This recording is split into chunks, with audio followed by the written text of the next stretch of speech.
Now, we're also expecting many new players or people who have been busy playing something else to come back in and log in and play 3.0. So we wanted to make sure the user experience is really good, so we've decided to spend more time polishing and optimizing than we have in recent releases.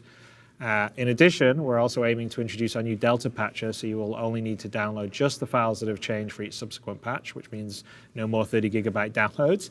But of course, this will require some fine-tuning and a lot of testing to make sure it works as intended.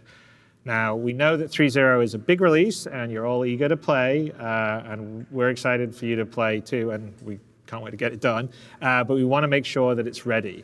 So if you've read the list of caveats we gave when we first started sharing our internal unpadded schedules, our very first point was quality would always trump schedule, and the second and third points about task estimates being unpredictable due to the nature of developing something that hasn't been done before, and the difficulty of estimating bug fixing and polish time are also important to remember as we go forward with our schedules on finishing 3.0. So that's why we've seen the constant changes to the production schedule over the past few weeks.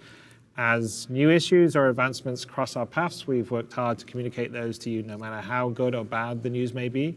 By its very nature, game development can be an exhilarating and frustrating and unpredictable process.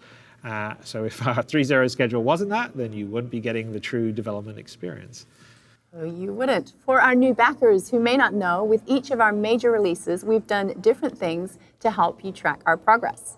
For the 0.8 patcher that launched Arena Commander and the 2.0 patch, which introduced the PU, we had our weekly development updates that listed current blockers and resolved bugs.